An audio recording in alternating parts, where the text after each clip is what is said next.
It started with one last swipe and ended in a backyard wedding that made the whole Hadid family tear up. Alana Hadid had almost given up on dating apps, convinced her person wasn't out there.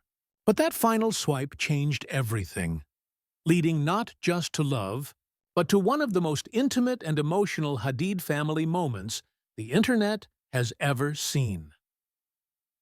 3 years later, in the sunlit garden of her father's Los Angeles home, Alana said "I do" surrounded by family, laughter, and the sound of Palestinian music floating through the air.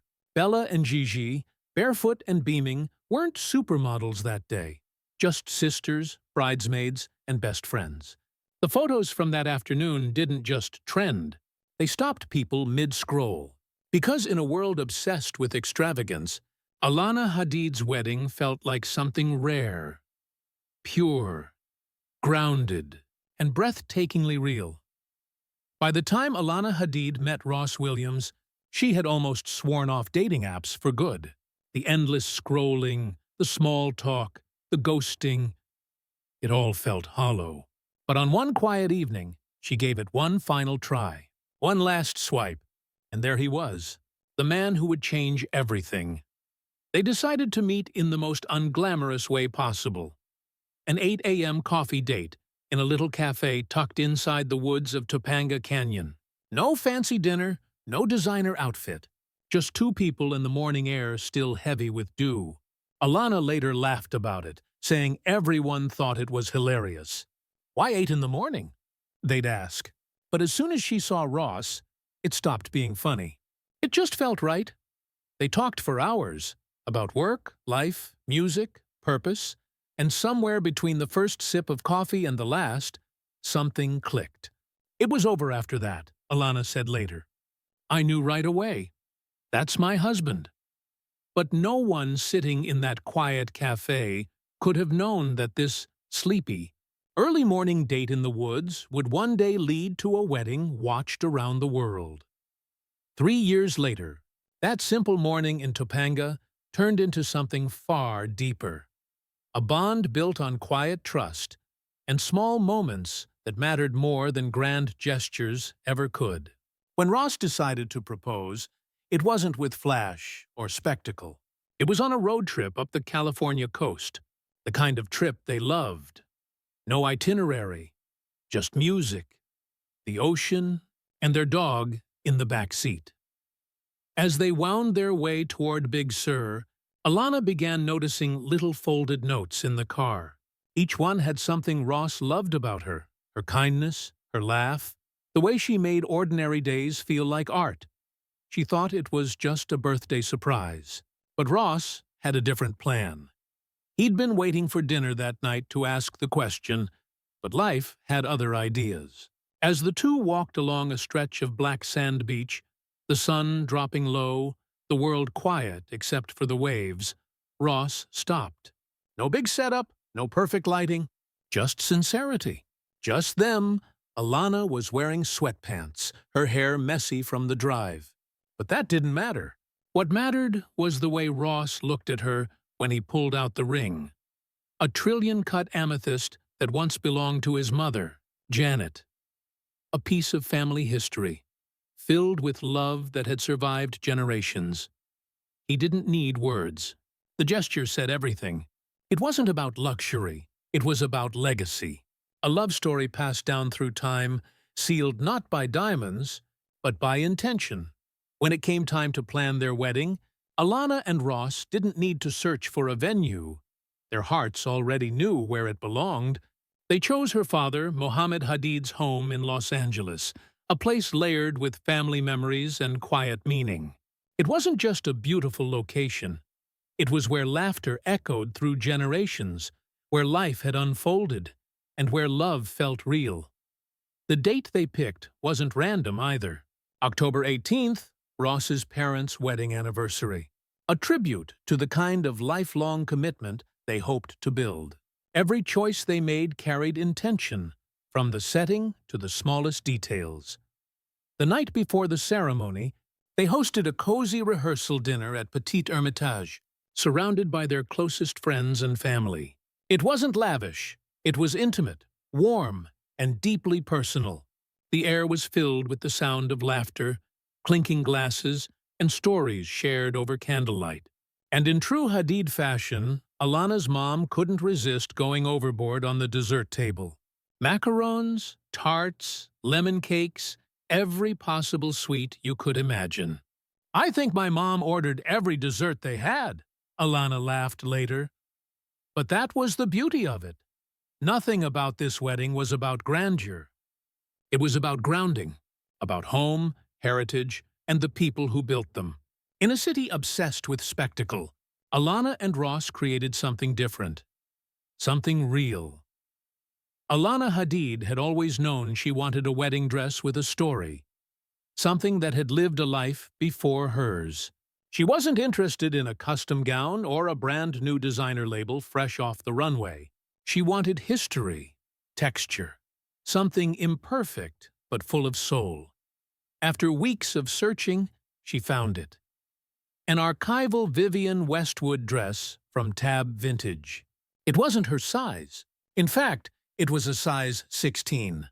But that made it perfect. The extra fabric became a canvas for transformation, for tailoring it into something completely her own. Because it was larger, she later said.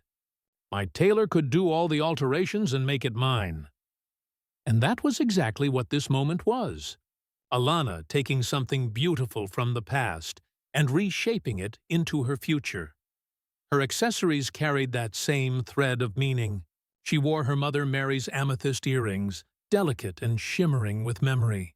Her grandmother's ring was tied carefully to her bouquet of wild California flowers, a quiet reminder that generations of love were walking down the aisle with her. Every detail reflected who she was, creative, intentional, and deeply connected to the women who came before her. It wasn't just fashion, it was legacy stitched in silk. And in a world where excess often drowns emotion, Alana's choice whispered something powerful. Sustainability can be sentimental, and elegance lives in the stories we choose to carry forward. When the morning sun spilled across the backyard, it wasn't the kind of bridal lineup you'd expect from one of fashion's most famous families. There were no coordinated gowns, no towering heels, no rigid color codes. Instead, Gigi, Bella, and Marielle Hadid each walked out barefoot, their dresses all shades of soft green, flowing and individual, just like their personalities. They weren't there to pose. They were there to belong, to their sister, to the moment, to the kind of love that doesn't need perfection to be beautiful. The mismatched dresses felt deliberate, a reflection of freedom, not formality. They laughed, they hugged, they held hands in the grass, unconcerned with symmetry or spotlight. Around their necks shimmered pieces from Dorsey, each one a gift from Alana, a quiet symbol of gratitude and sisterhood. It wasn't about uniformity. It was about unity. The jewelry caught the light just enough to glint in photos, but it was the emotion on their faces that stole the scene. As guests watched the Hadid sisters move together, barefoot and beaming, it felt less like a wedding procession and more like a homecoming. For one fleeting afternoon, the world's most photographed siblings weren't global icons or fashion royalty. They were just family. And in that moment, it was clear. This wasn't a runway. It was a reunion. When the ceremony began, the air itself seemed to hum with intention. The first notes came from Ya Tal Thri'in, a hauntingly beautiful Palestinian song by Dana Salah. Marielle, Gigi, Bella and Alana's brother Anwar walked down the aisle together, the melody carrying something deeper than rhythm. It was pride, it was memory, it was identity. Then, as the music shifted to Led Zeppelin's Thank You, Alana stepped forward, sunlight breaking through the trees, her veil catching on the breeze like it had been waiting for this moment all along. Their friend, not a stranger in robes, but someone who'd witnessed their love from the start, officiated the ceremony. It made every word feel personal. The couple read their own vows, trembling but sure, and when Ross spoke to his daughter, promising to build a family that included her heart as much as Alana's. Even the guests behind sunglasses were quietly wiping tears. Every detail that followed felt like a thread connecting their love story to something larger. On the reception tables sat espresso cups from Mocafe and chilled bottles of specialty cola from Drink Palestina, both Palestinian American-owned. Each guest received a gift bag with a Mocafe tumbler, a bottle of cola, and an olive green keffiyeh from Couture. Small symbols, but powerful ones. Alana wanted her wedding to reflect who she was, not just who she loved. So even amid celebration, there was awareness, a reminder that while joy filled this garden in Los Angeles, many families halfway across the world were enduring pain. She didn't make speeches or statements. She didn't need to. The message was woven quietly into every choice, a gesture of dignity, compassion, and solidarity. As the sun began to fade, the garden transformed. Long wooden tables stretched beneath strings of warm lights, draped with moss and soft hydrangeas that looked like they had grown straight from the earth itself. It wasn't extravagance, it was intimacy, crafted with care. Guests settled into the glow of twilight, their laughter mingling with the hum of soft conversation. Dinner began with a Persian salad, fresh, vibrant, alive with flavor, followed by a choice of grilled branzino, hanger steak, or eggplant parmigiana. Every plate felt like a love letter to comfort and culture, blending flavors that told their story better than any speech could.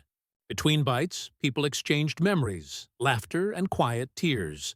It was the kind of meal that reminded everyone why gathering matters. Then came the cake, half chocolate, half lemon meringue, a perfect reflection of two different lives becoming one, meeting in the middle. But it was the music that turned the night from beautiful to unforgettable. Their first dance began with No Machine by Adrienne Lenker. The world seemed to slow as they moved, not with choreography but with connection. Each step said more than words ever could. When the song ended, Alana turned to her father. The familiar opening chords of Yesterday by the Beatles began to play, his favorite song. He took her hand gently, eyes wet with pride, and for a few quiet minutes, time stood still. It wasn't just a father dancing with his daughter. It was a legacy being passed forward. Generations of love, resilience, and history condensed into a single embrace. The crowd watched in silence, some smiling, some crying, as Alana Hadid whispered something only Alana could hear. In that moment, the music wasn't just background. It was memory, carrying the weight of everything that had led them there. When the DJ took over, the garden shifted from tender ceremony to full celebration. The playlist bounced between ABBA classics and Arabic hits, the kind of mix that made everyone, family, friends, and even the waitstaff, move. It was multicultural joy in motion, laughter echoing through the trees, champagne glasses clinking to the rhythm of something that felt larger than a single night. As the evening wound down, guests who weren't ready to let go followed Alana and Ross to Petit Hermitage for an after-party that pulsed well past midnight. The next morning, sunlight glimmered on the pool water at a relaxed brunch-turned-pool party, where shoes were optional and smiles were constant. People had flown in from Tunisia, Kuwait, Paris, and Hawaii, crossing oceans to stand in that backyard and witness a love that felt both modern and timeless. Every hug, every laugh, every shared glance carried the same unspoken truth. She had waited 42 years for this, and it was worth every moment. It wasn't a celebrity wedding. It was a love letter to family, to roots, and to the quiet miracle of finding the one when you've stopped looking. Every detail, from the barefoot bridesmaids to the Palestinian coffee, from the handwritten vows to the vintage gown, spoke not of fame or fashion, but of gratitude for love that arrives late, but right on time. In the end, Alana Hadid's wedding wasn't about the world watching. It was about two people choosing each other, surrounded by the people who made them who they are. A reminder that sometimes the most beautiful stories aren't the loudest ones. They're the ones whispered under the California sun, in the backyard of home. If you believe love finds you when you stop chasing it, hit like and subscribe for more stories like this.